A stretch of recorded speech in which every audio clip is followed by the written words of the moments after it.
Hello everyone. Next day morning है इसलिए hello everyone बोल रही हूँ। ब्रेकफास्ट हो चुका है एंड अभी मुझे अपनी मेडिसिन्स लेनी है शुगर की। आह, एक ऐसे ही थॉट आया, बताती हूँ। ये हैं थोड़े कपड़े जो कल शाम तक सूख के आए थे और ये कल के हैं। नहीं किया कल कोई काम, आंखों को पूरी तरीके से आराम दिया है, स्क्रीन टाइमिंग अपना कम किया है, तब जाके आंखों की हालत आज 2 दिन में थोड़ी बेटर हुई है। परसों बहुत ख़राब थी, इतना लाइट सेंसेशन था और वो की और पेन था, भयंकर पेन। पूरी आंखों की नसें ऐसा लग रहा था खून उतर आया है उनमें। इवन कल रात में भी ऐसे ही था। तो थोड़ा सा खुद का ख्याल रख रही हूँ। और मन में ख्याल क्या आया था, सोच रही थी जब ये कपड़े तय करने में बैठी हूँ कि करियर ओरिएंटेड लड़की के लिए जिसने बचपन से सिर्फ एक सपना देखा हो कि उसे अपने पैरों पे खड़ा होना है, और वो हुई भी। बहुत स्ट्रगल किए बिना किसी बैक सपोर्ट के, हुई भी। ज़िंदगी के एक मोड़ पे आके जॉब छोड़ने का, वो भी सेमी गवर्नमेंट जॉब छोड़ने का। आप लोग परमानेंट हो गए होंगे मेरे साथ वाले, मैंने पूछा नहीं किसी से। पूरी उनके अंडर एक टीम लीड करती है। अब कम से कम 1 लाख के आसपास सबकी सैलरी होगी।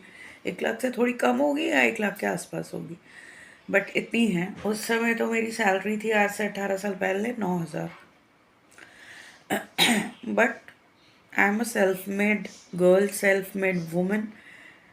फिर एक ज़िंदगी का मोड़ आया। क्या मोड़ आया कि जब मुझे पर्सनल लाइफ और प्रोफेशनल लाइफ में से एक को चूज़ करना पड़ा। दोनों ही बहुत टॉप मोस्ट डिफ़िकल्ट सिचुएशन थी, बहुत डिफ़िकल्ट सिचुएशन थी। और प्रोफेशनल लाइफ कुछ ऐसी जा रही थी कि एक अकेली औरत मैं वहाँ रह गई थी। 3 ने ट्रांसफ़र करा लिया था, चौथी मैं अकेली रह गई थी। और भ्रष्ट सिस्टम के बीच में मेरे से काम नहीं हो पा रहा था क्योंकि मैं भ्रष्ट नहीं थी। ना डिपार्टमेंट बताऊंगी, ना जॉब प्रोफाइल बताऊंगी, ना शहर बताऊंगी। तो खैर, अब उस वक्त ऐसी सिचुएशन हो गई लाइफ में कि मुझे 2 ही चॉइस करनी थी। अगर तो जॉब कहीं और ट्रांसफ़र ले सकती थी।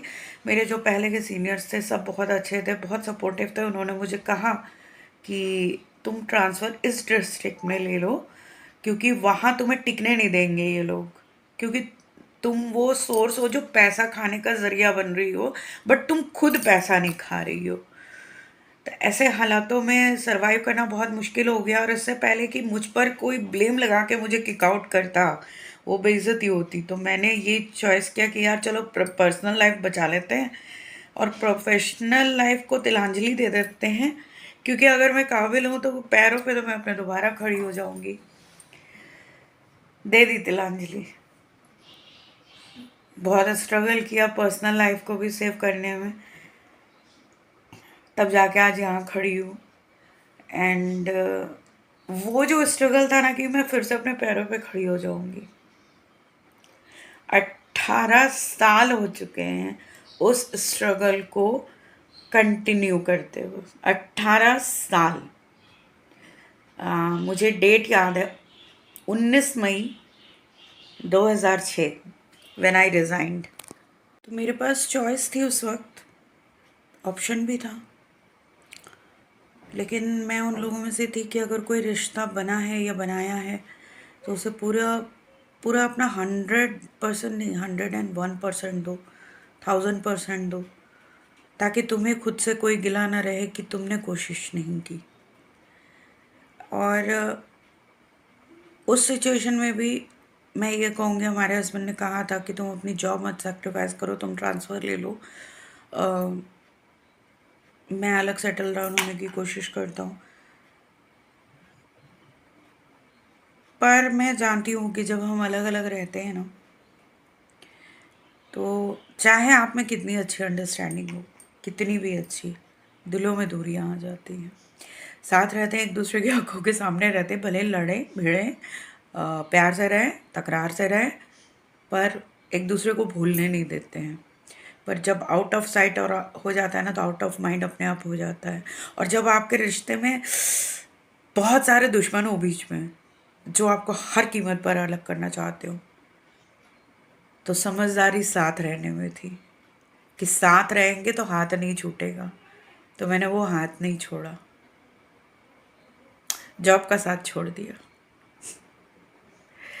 तो मुझे कोई रिग्रेट नहीं है अपनी लाइफ में। जो भी डिसीजन मैंने लिया उस पर कोई रिग्रेट नहीं, क्योंकि वो डिसीजन लेते वक्त ये थोड़े ना सोचा था कि लाइफ आगे ऐसे चैलेंजेस थ्रो करेगी जो मुझे बिल्कुल हिला के रख देंगे। लाइफ ऐसी ऐसी सिचुएशन में डाल देगी जहाँ मेरे पास कोई ऑप्शन नहीं रहेगा, कोई चॉइस नहीं रहेगी सिवाय उस प्रॉब्लम से, उस सिचुएशन से भिड़ जाने की और खड़े हो जाने के सर तान के। मैंने वही किया है ज़िंदगी में, आज भी कर रही हूँ। और हार तो मरते दम तक नहीं मानूंगी कि हमेशा रूटीन ही दिखाई जाए। हमेशा ऐसे कई एक व्लॉग मेरे चैनल पे हैं जिसमें मैंने अपनी मन की वो बातें करी हैं जो व्लॉग में नहीं सिमट सकती। ऐसा नहीं है व्लॉग के लिए कुछ शूट नहीं हुआ है, हुआ है। नहीं मन किया एडिट करने का, आराम करने का मन था। और अपने मन की ये बात बहुत टाइम से मैं कहना चाहती थी, कह नहीं पाई। सीरियसली नहीं कह पाई, ना अपनी लाइफ्स में कह पाई, ना यहाँ कह पाई। आज कह दे रही हूँ। इससे बड़ी कोई सज़ा वाकई में नहीं है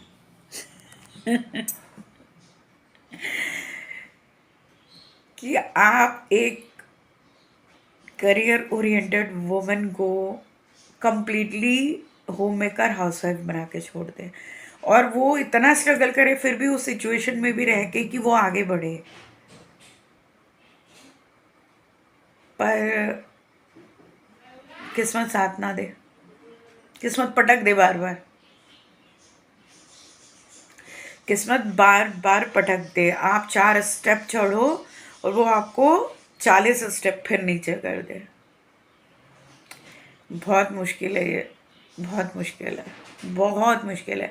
मैं ये नहीं कह रही कि जो हाउसवाइफ्स होती हैं या होम मेकर्स होती हैं वो बहुत डिग्रेडेड है। इवन मैं तो लड़ जाती हूँ, क्योंकि मुझे पता है ना, मैंने अपनी माँ को कैसे देखा है, मैंने अपनी मामी को कैसे करते देखा है। घर और बाहर बैलेंस मैंने अपनी मासी को घर और बाहर बोले तो जॉब एंड घर मैनेज करते देखा है।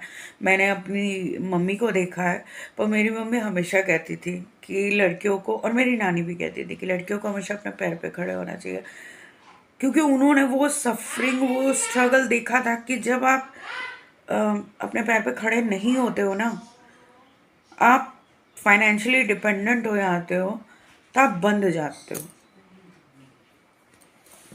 तो खैर ईश्वर की दया से कोई कमी नहीं है, अच्छा घर है, सब कुछ है, सुविधाएं, अपने मन का खाती हूँ, अपने मन का पहनती हूँ, कोई चीज़ की कमी नहीं है। लेकिन जिस इंसान ने 16 साल की उम्र से अपने हाथ में कमाई देखी हो ना, अपनी मेहनत की, उसे भगवान के अलावा किसी से भी एक पैसा लेना चुभता है यार, चुभता है। तो मेरे अब उम्र के इस दौर में जहाँ मेरी हेल्थ, मुझे बहुत सारे ऑफर्स मिल गए हैं इन पिछले 6-7 सालों में कि मैम आप सिर्फ 3-4 घंटे दे दीजिए और हमें आपकी ज़रूरत है, आपके टैलेंट की। बट मेरी पर्सनल लाइफ की जिम्मेदारियाँ और मेरे हेल्थ इश्यूज ऐसे हैं, मैं बाहर जाकर काम नहीं कर सकती। तो मैंने बहुत पोलाइटली उन्हें मना कर दिया।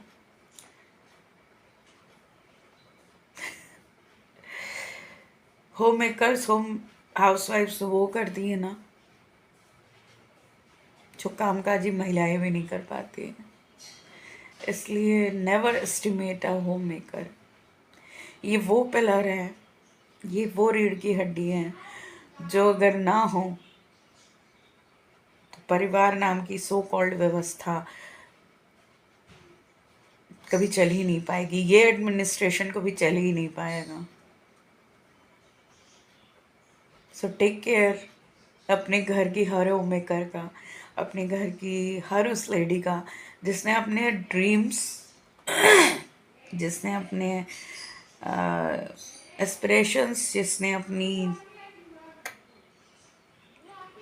कहीं ना कहीं इंटेग्रिटी और सब चीज़ों के साथ समझौता किया। इन शब्दों को हिंदी में क्या बोलेंगे, आई डोंट नो। इन शब्दों को हिंदी में क्या बोलेंगे, मतलब अपने सपने, अपनी इच्छाएं, अपनी महत्वाकांक्षाएं, अपने अंदर की जो वो चाहत है उसको मार के खुशी खुशी ये लाइफ जी रही है। ये कपड़े धोना, तय करना, घर अरेंज करना, कुकिंग करना, दी बेस्ट कुकिंग करना, यही जिंदगी है यार। लेकिन इस जिंदगी को मैं बदल के रहूंगी, ये मेरा खुद से वादा है। वादा नहीं है, सॉरी, वादे पे मैं नहीं बिलीव करती। एक ओथ है, एक कसम है। और बिना ये करे दुनिया से नहीं जाऊंगी। ये भी खुद खुद को एक शपथ दी है कि तुझे ये करना है, बगैर करे मरना नहीं है। सो ढेर सारा सपोर्ट शो करो। अगर कहीं आप इस पेन से गुजर रहे हो, इस चीज से कोप अप करने की कोशिश कर रहे हो, आगे बढ़ने की कोशिश कर रहे हो, तो ढेर सारा सपोर्ट शो करो। एंड अपना बहुत सारा ख्याल रखो।